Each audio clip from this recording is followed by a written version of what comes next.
Assalamualaikum warahmatullahi wabarakatuh. Di sini saya akan membahas tentang materi etika moral dan akhlak. Langsung saja, pengertian etika moral dan akhlak. Yang pertama, pengertian etika. Etika adalah sebuah tatanan perilaku berdasarkan suatu sistem tata nilai atau suatu masyarakat tertentu. Etika lebih banyak dikaitkan dengan ilmu atau filsafat, karena itu yang menjadi standar baik dan buruk itu adalah akal manusia. Lanjut ke pengertian moral. Di sini moral berasal dari bahasa Latin yang artinya mores, yang berarti adat kebiasaan. Moral selalu dikaitkan dengan ajaran baik buruk yang diterima umum atau masyarakat. Yang ketiga, pengertian dari akhlak. Akhlak ini berasal dari kata khuluq yang artinya perang atau tabiat. Dan dalam Kamus Besar Bahasa Indonesia, kata akhlak diartikan sebagai budi pekerti atau kelakuan. Lanjut. Di sini ada perbedaan etika, moral, dan akhlak. Perbedaan antara akhlak dengan moral dan etika dapat dilihat dari dasar penentuan atau standar ukuran baik dan buruk yang digunakannya. Standar baik dan buruk akhlak berdasarkan Al-Quran dan Sunnah Rasul, sedangkan moral dan etika berdasarkan adat istiadat dan atau kesepakatan yang dibuat oleh suatu masyarakat. Jika masyarakat menganggap suatu perbuatan itu baik, maka baik pula nilai perbuatan itu. Dan secara umum dapat dikatakan bahwa akhlak yang baik pada dasarnya adalah akumulasi dari akidah dan syariat yang bersatu secara utuh dalam diri seseorang. Lanjut.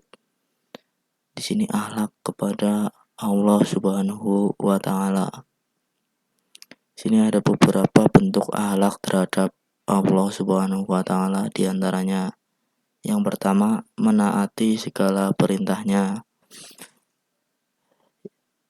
Sebagai orang muslim, ini dilakukan dalam beretika kepada Allah Subhanahu wa taala adalah dengan menaati segala perintah-perintahnya dan yang telah memberikan dan Allah yang telah memberikan segala-galanya pada hambanya.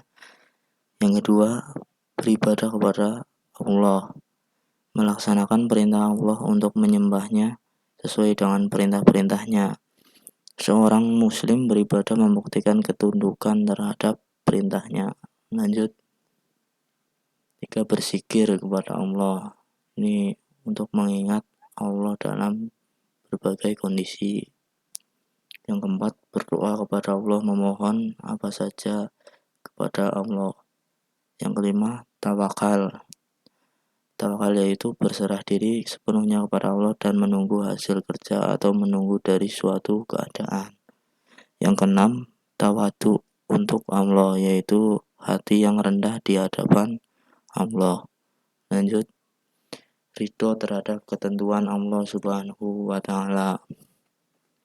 Etika berikutnya yang harus dilakukan seorang muslim terhadap Allah Subhanahu wa taala adalah ridho terhadap segala ketentuan yang telah Allah berikan pada dirinya.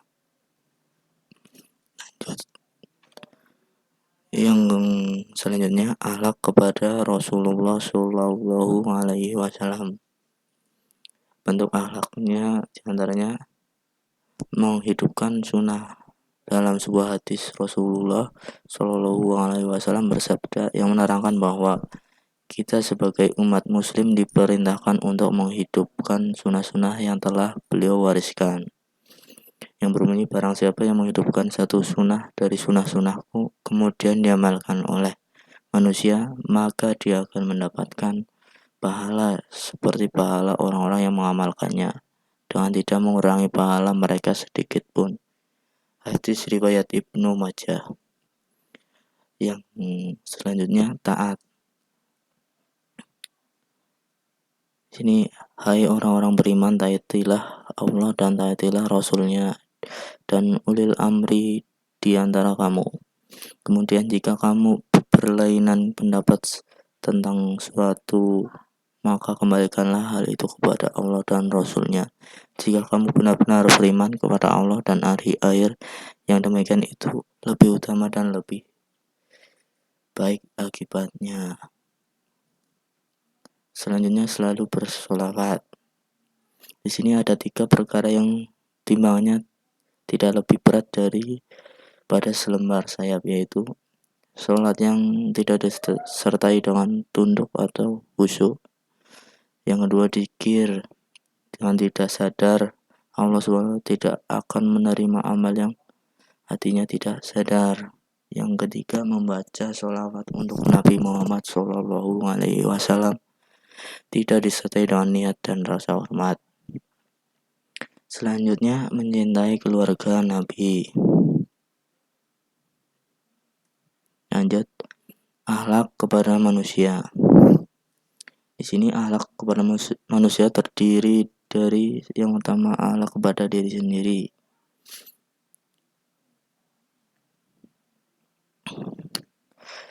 Yaitu bagaimana seseorang bersikap dan berbuat yang terbaik untuk dirinya sendiri terlebih dahulu. Ini dijelaskan pada Quran surat Al-Tahrim ayat ke-6, yang artinya, hai orang-orang yang beriman, peliharalah dirimu dan keluargamu dari api neraka. Selanjutnya, yang kedua, akhlak dalam keluarga. Di sini akhlak yang pada prinsipnya terbagi kepada beberapa bentuk. Pertama, akhlak kepada orang tua. Kedua, akhlak kepada anak sebagai keturunan dari orang tua yang merupakan bagian dari darah daging orang tua. Sebagaimana dijelaskan dalam Al-Quran pada surah Al-Isra ayat 23, kita diperintahkan untuk selalu berbuat baik pada ibu dan bapak dengan perbuatan yang sebaik-baiknya. Lanjut, akhlak kepada orang lain, yaitu akhlak terhadap tetangga. Walaupun memang harus diakui bahwa akhlak kepada orang lain bukan saja tetangga, tetapi juga orang lain yang tidak seagama, seperti akhlak pemerintah kepada rakyatnya dan akhlak rakyat kepada pemimpinnya. Bentuk-bentuk akhlak antara lain, yang pertama, husnuzon. Ini berprasangka atau dugaan baik. Lawan kata husnuzon adalah suuzon, yang berarti berprasangka buruk. Yang kedua, tasyamu, yang berarti tenggang rasa, saling menghargai dan saling menghargai sesama manusia. Allah berfirman, yang firmannya, lakum dinukum waliyadin, yang artinya untukmu agamamu dan untukku agamaku. Quran surat Al-Kafirun ayat 6. Lanjut, ada tawaun, berarti tolong menolong, gotong royong, bantu dengan sesama manusia. Di sini juga ada firman-Nya, yaitu wa ta'awanu 'alal birri wat taqwa wa la ta'awanu 'alal ismi wal udwan. Artinya, dan tolong menolonglah kamu dalam mengerjakan kebajikan dan takwa, dan jangan tolong menolong dengan mengerjakan dosa dan permusuhan. Quran surat Al-Maidah ayat 2. Lanjut, akhlak terhadap lingkungan sekitar.